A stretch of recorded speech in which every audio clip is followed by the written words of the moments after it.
আসসালামু আলাইকুম। ভাই আমি তামিম, আপনার সাভার উপজেলা ইঞ্জিনিয়ার বলছেন? ভাই ওই যে চারিগ্রাম যে একটা ব্রিজ উদ্বোধন হয়েছে 3 মাস আগে, চারিগ্রাম মনোদিয়া রোডে।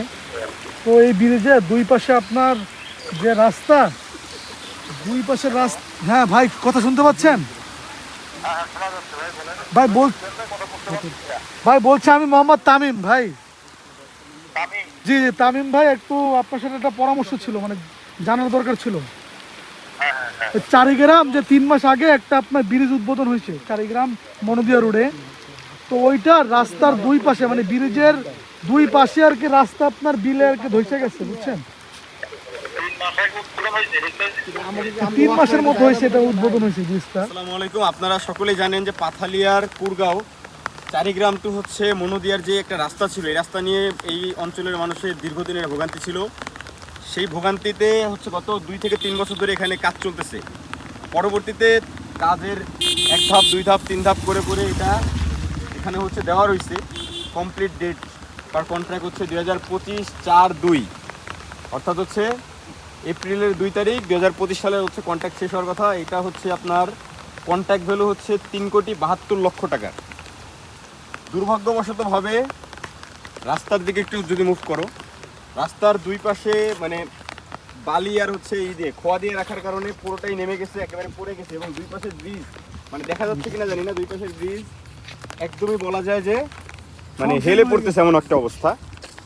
এখান থেকে হচ্ছে একটা রিক্সা কোনো রকমে ওঠানামা করতে পারে, এবং এইরকম যদি চলতে থাকে তাহলে কিছুদিনের মধ্যে হয়তো রিক্সাও চলাচল করতে পারবে না এই অঞ্চলে। আপনারা জানেন যে এইখান থেকে এই অঞ্চলের মানুষের যারা কৃষি প্রধান মানুষ রয়েছেন, যারা কৃষি কাজ করেন, তারা কিন্তু মোটামুটি কৃষি দ্রব্য নিয়ে আর কি যাওয়া আসা করেন এইখান থেকে। তো এই যে রাস্তার অবস্থা,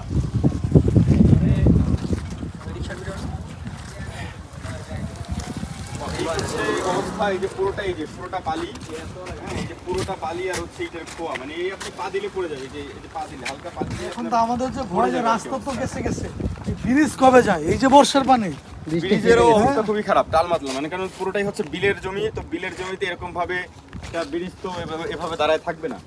আর ব্রিজের উপরটা দেখেন তাহলে বুঝতে পারবেন, এটা কিন্তু বড় ব্রিজ, মানে 3,72,00,000 টাকা হচ্ছে কন্ট্রাক্ট। আর হচ্ছে এই ভ্যালু মনে হয় তোমার সম্ভবত 4,24,00,000 বা 25,00,000 টাকার মতন। আর এই হচ্ছে পুরো মানে কম ভাঙছে, কিন্তু তারপরে যদি এই পাশটা দেখাই, এই পাশটাও প্রায় সেমই অবস্থা। এই পাশটা বেশি এই হচ্ছে এই পাশের অবস্থা, এই পাশটাও যাচ্ছে, এই যে আপনার এই পাশটাও মানে আমাদের কথা হচ্ছে মানে নেমে যাচ্ছে। এই ব্রিজটা নিয়ে বা এই রাস্তাটা নিয়ে এই অঞ্চলের মানুষের দীর্ঘদিনের ভোগান্তি ছিল, দীর্ঘদিনের, মানে সেই বলা যায় ছোটকাল থেকে অবস্থা খুব খারাপ। সেই ভোগান্তি লাঘবে যদি এই 4 কোটি টাকার একটা প্রজেক্ট হওয়ার পরে যদি আবার 1 বছর 1.5 বছর পর আবার যদি সেই ভোগান্তিতেই চলে আসে মানুষ, এই 4 কোটি টাকার আসলে প্রজেক্ট করে লাভ কি? মানে যদি আমাদের জনগণের যদি ভোগান্তি লাঘব না হয়, তাহলে তাও এই ধরনের প্রজেক্ট কারা করতেছে, কাদের আন্ডারে হচ্ছে, বা কারা এটার তত্ত্বাবধান। আচ্ছা, আমরা এই ব্যাপারে উপজেলা যে ইঞ্জিনিয়ার আমাদের, তার সাথে আমরা কথা বলেছি, সাভার উপজেলা ইঞ্জিনিয়ারের সাথে। উনি আমাদেরকে জানায় যে ব্রিজের কাজ এখনও সম্পূর্ণ হয় না, মানে কাজ চলমান।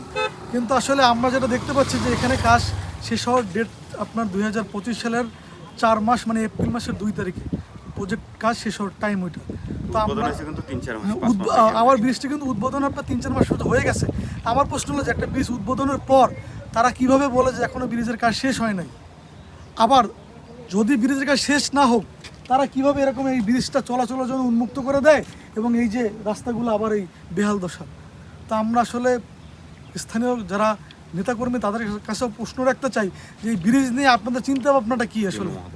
এবং ইউনো মহোদয়ের আমরা দৃষ্টি আকর্ষণ করছি যে আপনি যেন এই বিষয়টা দেখে কিভাবে কি সিদ্ধান্ত নেওয়া যায়, এবং যদি এয়ার এন্টারপ্রাইজ, এটার কন্ট্রাক্টর এয়ার এন্টারপ্রাইজ যদি এই ব্যাপারে জড়িত থাকে, এই যে কার্যকলাপের জন্য বিতর্কিত, তাদের বিরুদ্ধে আপনি কিভাবে কি ব্যবস্থা নেবেন সেটা আপনার দায়িত্ব। ধন্যবাদ।